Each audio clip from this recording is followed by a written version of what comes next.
काय नवीनच आज केलेलं आहे, तर मग ही तुम्हालाही बघायचं आहे. मग तर मग चला मग बघूया आईची आज ही एक नवीनच परंपरा म्हणा, एक काहीही म्हणा तुम्ही, तर तुम्ही हे नवीन एक शिकचाल आमच्याकडून.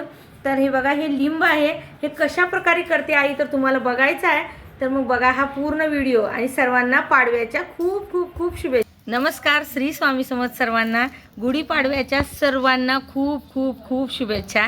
आपला शेतकऱ्याचा मराठी सण आहे हा, आणि शेतकऱ्याचा नवीन वर्ष सुरू होतो आजपासून. तर बघू शकता हे लिंबाचं फूल, हे तर सर्वांना माहीतच आहे, पण आमच्याकडे ह्या लिंबाच्या फुलाचं मस्तपैकी लिंब बनवतात आजच्या दिवशी. लिंबाचं फूल, कैरी, फुटाणे, गूळ सगळं काही घालून आता ती आई कशा पद्धतीने बनवते ते तुम्हाला मी दाखवणार आहे. तर हे बघा, बघू शकता आता हे लिंबाचं फूल आत्ता जाऊन, जेव्हा आज काल अमावस्या आज पाडवा असतो, तर आज नारळ फोडायला गेले होते मारुती मंदिरला, तर येते वेळेस तिथून त्या झाडाचं घेऊन येतात असं लिंबाचं फूल. तर आई कशा प्रकारे काढत आहे ते बघू शकता तुम्ही.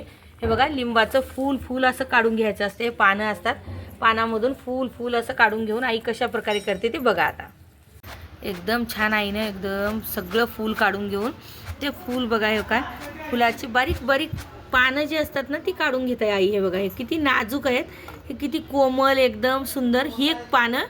आता याची फुलाचे पानं आहेत ना ती घेऊन आपण बनवायचं असते. आणि मागे सगळे लिंबोळ्या आहेत, जे पुन्हा लिंबोळ्या मोठे होणार राहतात ना लिंबोळ्या, त्या लिंबोळ्या आता आहेत, त्या कडू लागतील म्हणून ते घ्यायच्या नाही.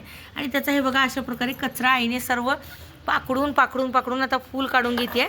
मग तुम्हाला मी दाखवते की ते कशा प्रकारे लिंबामध्ये टाकून बनवलं की ते कडू लागत नाही, काय नाही, इतकं मस्त. आणि आजच्या दिवशी ते खाल्लं ना तर वर्षभर शरीरामध्ये रोग काहीही होत नाहीत म्हणून हे खातात. गावाकडली जुनी परंपरा आहे आमची, ते आम्ही खातो आणि खूप छान लागते. तुम्हीसुद्धा अशा प्रकारे आजच्या दिवशी करून खा म्हणलं तर त्याची आपल्या शरीराला खूप चांगलं राहते. मस्तपैकी आई तुम्हाला इतकं बोटावर मोजणे इतक्या साहित्यामध्ये मस्तपैकी लिंबू बनवून दाखवणार आहे. जे लिंब म्हणलं तर आपणाला वर्षभर रोगराई येणार नाही कोणतं शरीरामध्ये. हे आता जे आताच्या जमान्याला निघालं की नाही, शुगर झालं, BP झाली, ते होणार नाही, एकदम चांगलं. तुम्ही म्हणताल असं कसं म्हणत आहे, तर हे जुन्या लोकांचं एक औषधच समजा तुम्ही आजच्या दिवशी खायचं तर हे 100%. तर बघा तुम्ही हे घेतलेलं आहे मस्त असं छानपैकी आपली एक डिश घेतलेला आहे बाऊल, आणि त्याच्यामध्ये आता आई करून दाखवते. हे जे आपले फुटाणे राहतात ना त्याला गुंड फुटाणे म्हणतात. हे बघा अशा प्रकारे अख्खे हरभरे, तर हे असे घ्यायचे आणि त्याच्यामध्ये ही कैरी घेतलेली आहे, बारीक वरची साल काढून आणि मस्तपैकी असं कापून घेतलेली आहे. आमच्या घरच्या झाडाची कैरी आहे हे. तर त्याच्यामध्ये गूळ, आपली जी गूळ पावडर असते ना ती टाकून घ्यायची. तुम्हाला आवडलं तर साखर टाका, पण गूळ टाकणं छान राहते. आणि आता हे लिंब जे आईनं फूल पाखडून घेतलं होतं ना ते फुलाला धुवून घेतली आहे. म्हणलं तर झाडावर सरडे साप काही फिरतात, त्यामुळे बरं वाटत नाही म्हणून, त्यामुळे ते धुवून घेतलेलं आहे. झाडाचं फूल आहे त्यामुळे. आता हे सर्व आई मिक्स करून घेते आता छानपैकी. आज होतील म्हणून आई त्याच्यामध्ये थोडीशी साखरही टाकत आहे.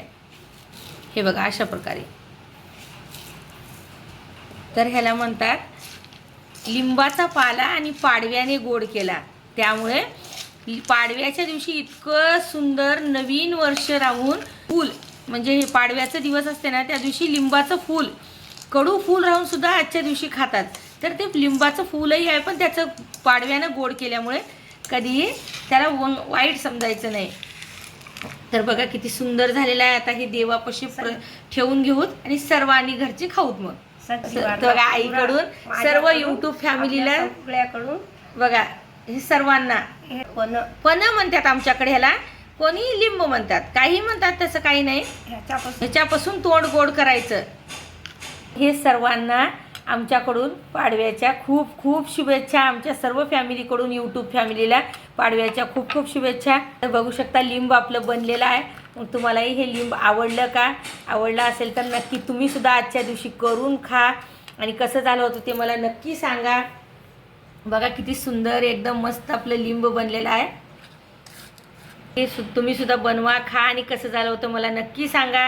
व्हिडिओ आवडला तर लाईक करा, शेअर करा आणि सबस्क्राईबसुद्धा करा.